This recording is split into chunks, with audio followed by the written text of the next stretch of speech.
हाँ जी बच्चे, अज असी चैप्टर करन जा रहे हैं चैप्टर नंबर 3 मैट्रिसिस। ठीक है, यदि असी रिवीजन स्टार्ट कर रहे हैं। सो सब तो पहला तो मैट्रिसिस हुंदी की है।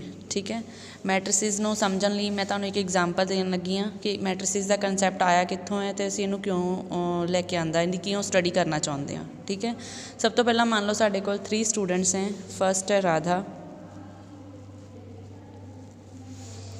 ठीक है, सैकेंड है सिमरन, थर्ड है कृष्णा। ठीक है, उन्होंने कोल कुछ नोटबुक्स ने ते कुछ पेन्स ने। ठीक है जी, नोटबुक्स कितनियाँ हैगियां उन्होंने कोल? ये देखो राधा कोल 15 है, इधर 5 पेन्स हैं, इधर 10 है, इधर 6 पेन्स हैं, इधर 12 है तो इधर 4 पेन्स हैं। ठीक है, मान लो ये कॉम्बीनेशन उन्होंने कोल हैगा। ठीक है, हुण इस कॉम्बीनेशन नूं असीं एक होर फॉर्म च लिख सकते हैं जिहदे विच कि असीं माइंड विच रखीए कि 15 राधा कोल नोटबुक्स ने, पेन्स उहदे कोल 5 ने, सिमरन कोल 10 ने ते 6 पेन्स ने, कृष्णा कोल 12 नोटबुक्स ते 4 पेन्स ने। जे हुण असीं ये नेम हटा दईए, इधरों है नोटबुक्स ते पेन भी हटा दईए तो की बचदा साडे कोल? 15 10 12 5 6 4। ठीक है, इनू असी इस तरीके नाल एक बॉक्स दे विच लिख लईए तो सानू पता है कि यह की है, नोटबुक्स हैगियां ने, यह की ने पेन्स ने। यह राधा दे कोल नोटबुक्स ते पेन्स ने, यह सिमरन कोल नोटबुक्स ते पेन है, कृष्णा कोल नोटबुक्स ते पेन्स ने।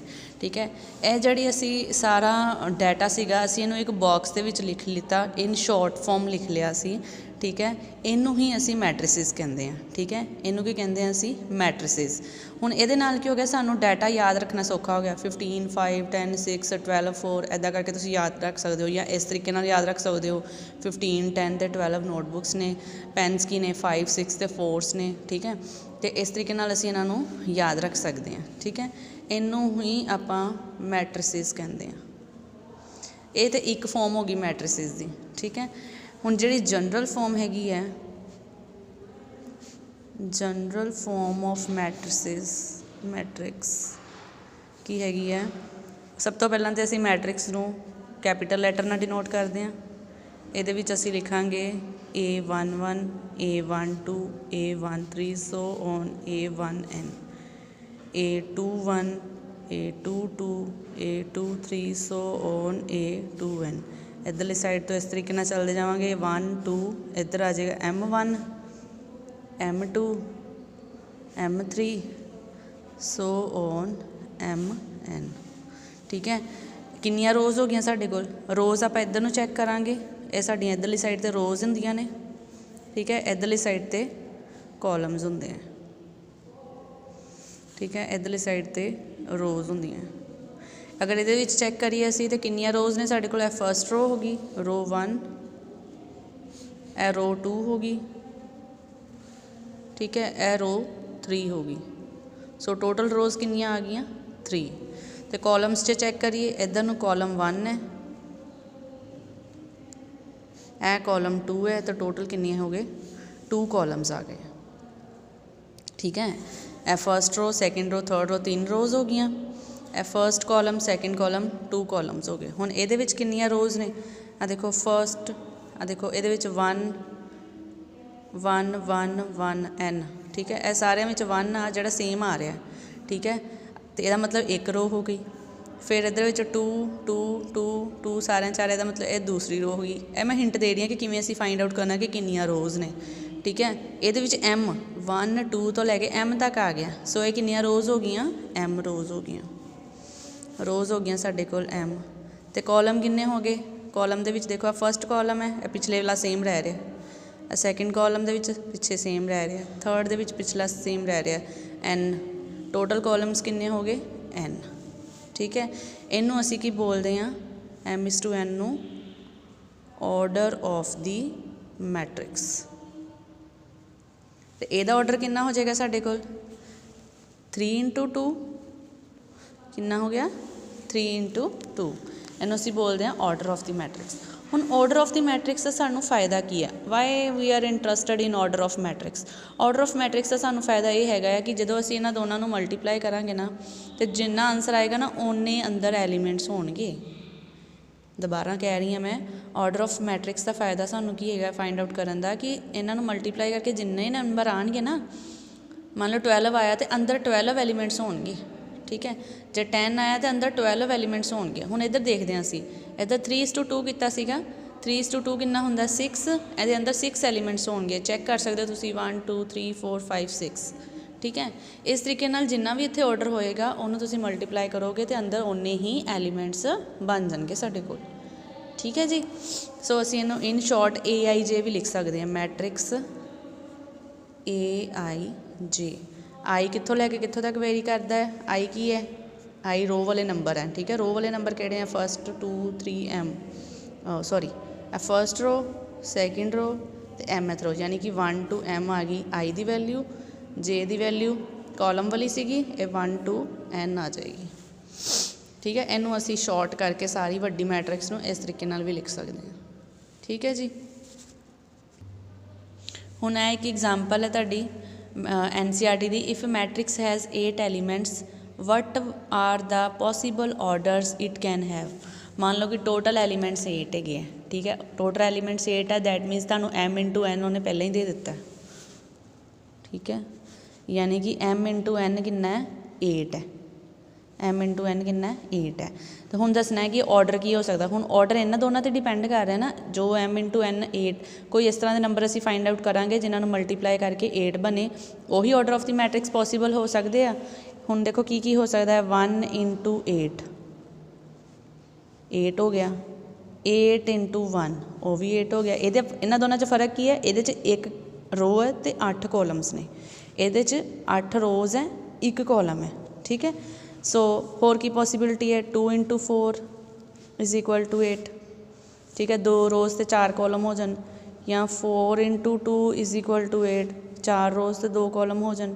होर की पॉसीबिलिटी है, होर हैगी कोई पॉसीबिलिटी, तुसी दसो। सिर्फ यही पॉसीबिलिटीज़ हैगियां ने।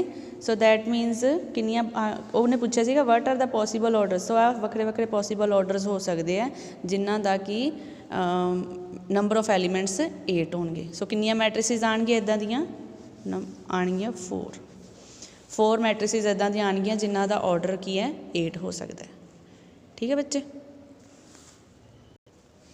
हुण एक नैक्सट एग्जाम्पल है, construct 3 into 2 matrix whose elements are given by this. उन्हें दस दिता तुहानूं कि तुसीं एक मैट्रिक्स बनानी है जिहदा ऑर्डर की होना चाहिए 3/2। हुण जे 3/2 ऑर्डर मैट्रिक्स है, यानी कि 3 कॉलम्स होणगे ते कितनियां रोज़ कितनियां होणगियां, सॉरी 3 रोज़ होणगियां ते 2 कॉलम होणगे। 3 रोज़ इधर नूं आ गईयां, A11 A21 A31, इधरों स्टार्ट होणगे ना 3 रोज़, तो कॉलम कितने होने चाहिए, 2 ही कॉलम चाहिए, यानी कि इत्थे A12 A22 तो A32 आउणगे। ऐ तुसीं स्पैसीफिक जिहड़ी हैगी है ना मैट्रिसिस दे एलीमेंट्स की पोजीशन याद रखनी है तुसीं हमेशा ही, ठीक है। जिहड़ा कि असीं इत्थे डिस्कस कीता सी, एलीमेंट्स की पोजीशन तुहानूं पता होनी चाहिए है कि A11 का मतलब फस्ट एलीमेंट, फस्ट रो फस्ट कॉलम, A12 का मतलब फस्ट रो सैकेंड कॉलम दे विच जिहड़ा एलीमेंट पिया होया है, फस्ट रो तो सैकेंड कॉलम दे विच जिहड़ा एलीमेंट पिया। हुण इत्थे अगर मैं पूछा तुहानूं 6 की पोजीशन की हैगी है, ये की है सैकेंड रो है, 1 रो है, सैकेंड रो है, सैकेंड रो तो सैकेंड ही कॉलम है, यानी ये A22 है साढ़े कोल, ठीक है। जे मैं तुहाडे कोल 12 की पूछा की पोजीशन है, तो ये की है थर्ड रो तो फस्ट कॉलम, यानी कि A31 है, ठीक है। तो जे इस तरीके नाल मैं तुहानूं पूछा कि A4 की पोजीशन है, third row second column, A32 है इसकी पोजीशन, ठीक है बच्चे। सो इस तरीके नाल तुहानूं हर एक जिहड़ी मैट्रिक्स दे एलीमेंट आ उहदी पोजीशन पता होनी चाहिए है, ठीक है। हुण इहदे विच देखो ये कह रहा सीगा कि 3/2 ऑर्डर दी मैट्रिक्स कंस्ट्रक्ट करनी है, असीं बनानी है। सो इदां दे ही एलीमेंट्स होणगे उहदे च, 3 रोज़ आ गईयां ते 2 कॉलम्स आ गए, तो इहदी हेल्प नाल असीं वैल्यूज़ जिहड़ियां फाइंड आउट कर लैणियां। A11 मतलब I भी 1 तो J भी 1 इह च पुट कर लांगे, तो इहदी ए वाली वैल्यू आ जाएगी साडे कोल। A12 वास्ते A नूं 1 J नूं 2 पुट कर लांगे, जिहड़ी वैल्यू आएगी वो इत्थे भर देवांगे। इस तरीके नाल बाकी सारियां पुट करके असीं वैल्यूज़ फाइंड कर लांगे, तो इत्थे असीं मैट्रिक्स दे विच लिख देवांगे। So let's solve the sum. A11 सब तो पहलां कड्डांगे असीं, 11 की आएगा 1/2 मॉडुलस 1 - 3, क्योंकि दोनों 1 1 है। ये की बन गया 2, मॉडुलस माइनस का सीगा, मॉडुलस लगा के ए दी जिहड़ी वैल्यू आएगी वो पॉजिटिव आएगी, सानू सारिਆਂ ਨੂੰ पता है। सो A11 कितना आ गया 1 आ गया। सिमिलरली A12 कड्डांगे असी, A12 वास्ते की आएगा 1/2 I यानी कि 1 -3 J यानी कि 2। ठीक है जी। ये कितना आ गया 1 -6 -5 का मॉडुलस +5 यानी कि 5/2। सिमिलरली 2 1 निकालांगे 1/2 2 -3 ये क्या आ जाएगा -1/2 तो मॉडुलस करके 1/2 बन जाएगा। A22 कितना आ जाएगा 1/2 2 -6 बन जाएगा -4 का मॉडुलस 4 2 2 का 4। सिमिलरली A31 1/2 3 -3 0 ही हो गया है। ठीक है। उस तो बाद असी A32 फाइंड करांगे। A32 की आ जाएगा 1/2 3 -6। ठीक है। एक ही बन गया 1/2 -3 आना सी प्लस का 3 हो गया 3/2। 9 मैट्रिक्स की आ जाएगी साढ़े कोल। ਇਹਦੇ ਵਿੱਚ ਅਸੀਂ ਵੈਲਿਊਜ਼ ਫਿਲ ਕਰ ਦਾਂਗੇ, ਇਹਨੂੰ ਅਸੀਂ A ਦਾ ਨਾਮ ਦਿੰਨੇ ਆ। ਠੀਕ ਹੈ। ਇਹ 'ਚ ਵੈਲਿਊ ਪੁੱਟ ਕਰਕੇ ਅਸੀਂ A ਮੈਟ੍ਰਿਕਸ ਫਾਈਂਡ ਆਊਟ ਕਰ ਲਾਂਗੇ। A11 ਕਿੰਨਾ ਆਇਆ ਸੀਗਾ 1, A12 ਕਿੰਨਾ ਆਇਆ 5/2,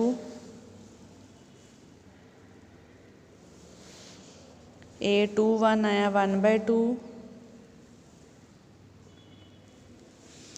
A22 ਆਇਆ 2, ਇਹ 0 ਤੇ ਇਹ 3/2। ठीक है बच्चे, ਇਹ ਤੁਹਾਡੇ ਕੋਲ ਜਿਹੜਾ ਹੈ ਮੈਟ੍ਰਿਕਸ ਸੋਲਵ ਹੋ ਗਈ ਹੈ। ਨੈਕਸਟ ਅਸੀਂ ਕਰਾਂਗੇ ਟਾਈਪਸ ਆਫ ਮੈਟ੍ਰਿਸਿਸ। ਟਾਈਪਸ ਆਫ ਮੈਟ੍ਰਿਸਿਸ ਸਭ ਤੋਂ ਪਹਿਲੀ ਮੈਟ੍ਰਿਕਸ ਆਉਂਦੀ ਹੈ ਕਾਲਮ ਮੈਟ੍ਰਿਕਸ। ਕਾਲਮ ਮੈਟ੍ਰਿਕਸ ਕੀ ਹੁੰਦੀ ਹੈ? ਜਿਹਦੇ ਵਿੱਚ ਇੱਕ ਹੀ ਕਾਲਮ ਹੋਵੇ, ਵਿਚ ਹੈਜ਼ ਓਨਲੀ 1 ਕਾਲਮ। कॉलम 1 होना चाहिए, रोज़ भावें जिन्नियां मर्जी हो जान। यदि एग्जाम्पल की है, यदि एग्जाम्पल है जिस तरह मान लो 1 2 3 4, रोज़ भावें 4 ने, देखो 1 2 3 4, यदा ऑर्डर की है 4:1। कॉलम 1 होना चाहिए। ठीक है जी। सैकेंड आ जाती है रो मैट्रिक्स।